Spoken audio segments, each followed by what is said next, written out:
President Trump reportedly wants to make some changes to perhaps one of the most recognizable symbols of the American presidency, Air Force One.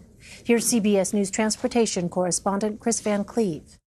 The blue and white 747, known to most as Air Force One, owes its iconic look to President John F. Kennedy and his wife Jackie. So Kennedy wanted an airplane that built the brand of the presidency. It's all part of this whole pattern of him trying to increase the visibility of the presidency as an active office and as a glamorous office, which he succeeded in doing. Ken Walsh wrote Air Force One, a history of the presidents and their planes. President Trump is perfectly willing to upend a lot of the norms of Washington and the conventions of Washington, and it appears that includes Air Force One. Shortly after taking office, Mr. Trump took the unusual step of personally negotiating with Boeing for two brand new 747s. Well, the plane is totally out of control. It's going to be over $4 billion. It's for Air Force One program. They'll be delivered sometime after 2020.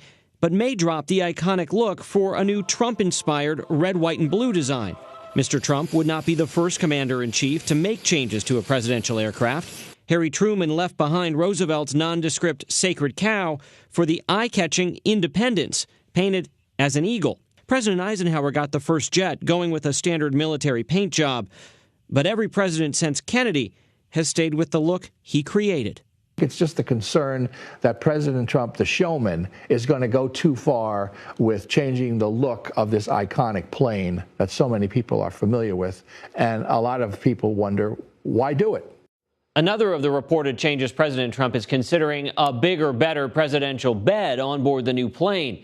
The current bed has been compared to a futon. Elaine? All right, Chris Van Cleve, thank you. Joining me now is CBS News aviation analyst Mark Rosenker. He's in Breckenridge, Colorado. Mark, you have flown on Air Force One several times while working for the Bush administration.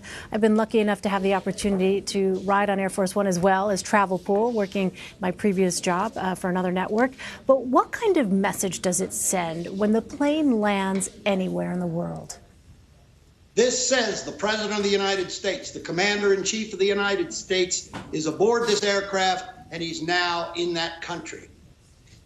And it's a visible symbol that elicits a very kind of palpable reaction, wouldn't you say, Mark?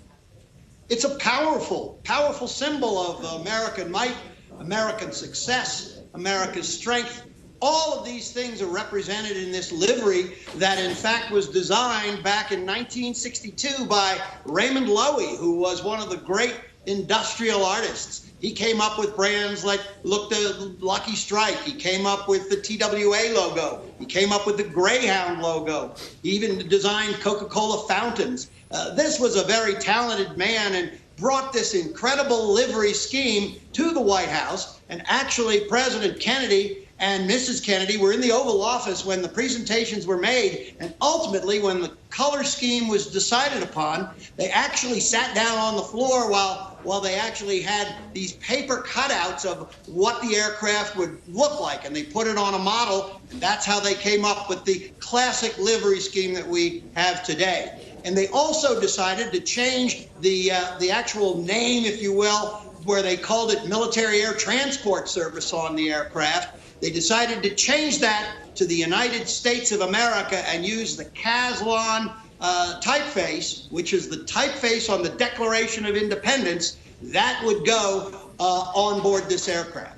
So there's so much symbolism attached to the design of Air Force One. What do you think the reaction would be in the Air Force community if, in fact, the paint scheme of the plane was changed? I think there would be some pushback, but of course, the Commander-in-Chief, it is his airplane. He has the right to make a change, just as the Kennedys did back in 1962. We'll see what kind of designs that President Trump would like to see. It wouldn't surprise me. We may get some schemes and some real look at what this aircraft might be if, in fact, it is changed. But at this point, remember, he has to be reelected for him to actually fly on this aircraft, because it's probably going to be delivered sometime in 2021. Well, so right, if the president goes through with his reported plans to change the paint scheme and the aircraft themselves, what has to happen before he'll be able to fly on them? Well, right now, the aircraft is being built. There are two 747s that, in fact, are assigned to the White House. These aircraft take about 3 to 4 years to actually build. These are nothing like an off-the-shelf 747. Lots of technical equipment goes on board, lots of classified communications capability aboard this aircraft, lots of things that have to be put into it before it would be ready for the President of the United States to fly on it. All right, Mark Rosenker, great to see you, and I feel so lucky, as I'm sure you do as well, to have had the opportunity to ride on Air Force One. Mark, thanks very much. Elaine, it's great to be with you.